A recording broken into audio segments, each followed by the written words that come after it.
All right, what's up, guys? Welcome to the podcast. We are talking about sports selection. All right, so I'm here with my co-host Julian, Hello, guys. and yeah, we're just gonna be okay. First question, we're gonna start right off. Who do you think is the current favorite for the election right now? All right. Currently, the favor is Donald Trump with negative 110 and Joe Biden right behind with plus 140. Not too far off. It looks like it's gonna be a great election between the two. It's looking like a repeat of 2020. Yeah, and this time it's leaning more Trump's favor, which is honestly pretty shocking. I mean, we kind of see Biden's getting into that age where it's like he's slowing down. He's not where he used to be. Back a couple decades ago when he was more younger, and Hmm. we're kind of seeing like Trump's calling that out. The Republican Party's calling that out, and because of that, it's almost like Biden's coming out of the league. He's ready to retire fully, and Trump's trying to take full advantage of that, trying to become the new face of the league. Yeah, I 100% agree with that, Josh. And, Trump is looking like he's on a very hot start. I mean, look at the way the primaries went for him. It ruled really well in his favor. However, on Trump's end, I mean, I think we saw what we expected from him, really. It really was no contest. I mean, Nikki Haley dropped out a couple weeks ago. Like there was no contest. I think they were just hoping for a miracle that all the allegations in the off the court, off the field, was just he. I think they're just hoping that would take him out, but he's been persevering. He's been staying strong, and I think he's looking to try and win it all right now. Yeah. So besides for, of course, the two favorites, Trump and Biden, who are the other competitors going on right now? Well, there's actually quite a few. Some smaller names such as Jason Palmer and Williamson also are repping for the Democratic Party alongside Joe Biden. So that's really interesting to see. Yeah, I also think there's an independent Robert Kennedy Jr., but I don't see him as like any kind of threat to anyone. I think he's more in this for publicity, and he's not really going to benefit anyone. It's not really looking like someone to try and pick up. It more looks like he's just doing this for attention. You know.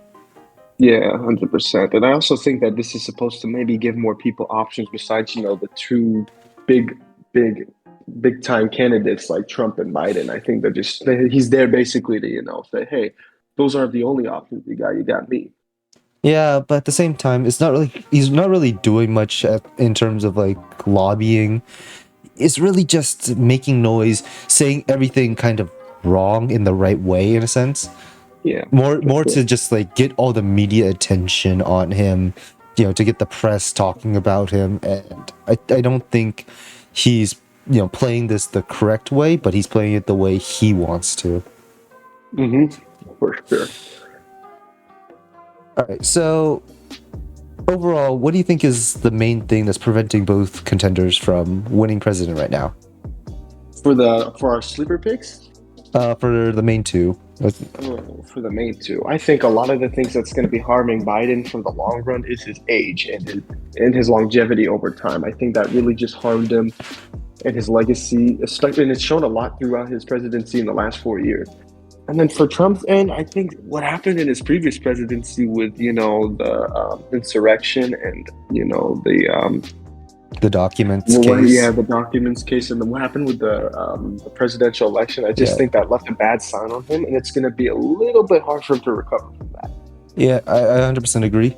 I also think it's like people in the middle are in a tough spot right now. People who kind of like don't know where to lean because Biden is making a lot of moves towards, very liberal policies, like a little bit. I think both parties are kind of leaning too much towards one side or the other, and it's not really giving room for the people in the middle who kind of want to, can think, okay, I don't want these radical policies from Trump, but I also don't want these radical policies from Biden, and I don't kind of know where to vote because I don't want either or, you know? Yeah, I mean that's kind of the situation with almost all elections, man. I mean, it's just basically the choice between two evils almost. Like people don't really want to vote for one side or the other. They kind of want to stay more moderate or in the Yeah, middle. It yeah, makes yeah, things a lot harder. yeah. I mean, there are some cases where we see, very well-rounded competitors. I mean, we've seen some in the past where they kind of pick one side but don't fully commit to it.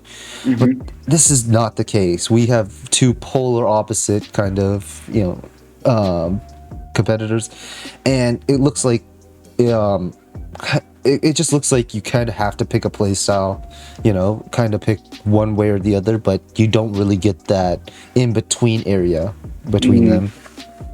I also feel like Biden's actually kind of advocating a little more in the middle, though, too. I think that's actually what he did last election that helped him win. And I think if he might do that this election, he can probably gain the edge over Trump. That might be But a possibility. yeah, I don't know. I mean, like you said, he's leaning more on the liberal side. And honestly, there's not much to expect there. I mean, he's advocating for the Democratic Party. I mean, you're not supposed to, stay on the middle. You're supposed to be more one-sided, but still have some a middle ground between that two ideologies, if that makes sense. Yeah, yeah. Well, to keep going on the topic of like Biden's age, so uh, we saw during the, what was it, um, what was that speech called? I forget. Oh, the State of Union. Yeah, yeah, State of the Union speech. Like Biden really showed up in that moment. Like, people have been talking about his age, how it's been affecting him over, these last few years. But, we saw the speech, it hit hard. It showed that he still has the power, the energy to keep it going, to keep competing at the highest level. And, yeah, I'm wondering, how does that, how does this powerful speech impact his chances in this election, in your opinion? Man, when I was watching that speech, I thought someone gave Biden some smelling salts, man. Like the energy, the passion that he had in that speech was just like honestly unexpected, like shocking. It was crazy. And I mean, I think that showed a lot of hope for some of his supporters because it shows that, hey, I can still do it. I can still make these speeches. I can still be an able body to run this country. I'm able to advocate for you, for the people. And I think that was a very good thing out of Biden's ad. Not to However, I'm not sure if we should take this for a grain of salt because that might not be the case for all of his other speeches. And Yeah, I think he just, made it really important to, show up on this one. I mean, the thing I like is he called out the haters. He called out the people on the, people sitting behind their screens, people commenting behind, a bunch of faces. He called them out, and he silenced the haters. And I mean, it's got the media in a twist. I mean, people are saying, he was so aggressive in that speech.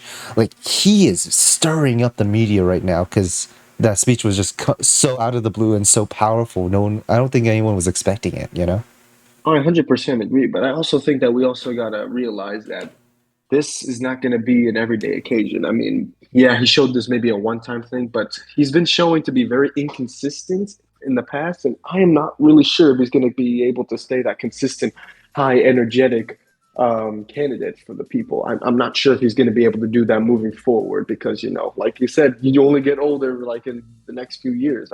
I'm not sure if he's going to be able to stay that consistency. But you also got to think, Trump isn't much younger than Biden is. He's only 4 years younger. And, while he has more of an active personality, you know, can we expect to see something similar from Trump, going into, because, we've seen Biden's run, he started aging throughout the candidacy. Can we expect to see the same thing from Trump? Now he's going into the same kind of age if he gets, selected.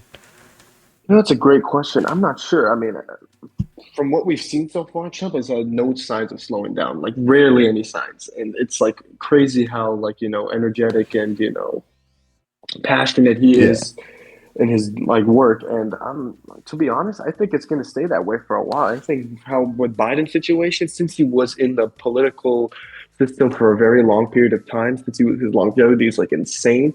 I think that's what like led to him starting to become a little more senile and slower in that sense because he was in the system for so long. However, Trump, he was like kind of new to the system, so I think he's like fresh. He's almost like a young body, basically. Yeah. I think we go with one last question for the podcast. So before we end this episode here, All right. so before we end this, let's talk about each contender's goals going into election. So like, what do they bring to the table? What would they how would they benefit if they get selected? You know? I don't know. I mean, from Trump's strategy, it looks like he's more centered on a basic premise that the country is going to be safer, stronger, and more prosperous with fair and orderly immigration system. So that means he's going to welcome immigrants, keep families together, and allow people across in and out of the country. And also for Trump, his plans are a little bit different. Actually, he thinks he's going to do like a wage war on drugs. He thinks he's going to fight off the drug cartels in his new second term, which is really interesting. Also, keeping the hardline immigration kind of the opposite of what Biden's leaning for. I mean, Biden's like more loose end, let them come in. Biden and Trump is more on the other side, like no, we got to have this hard line between who gets to come in, who doesn't.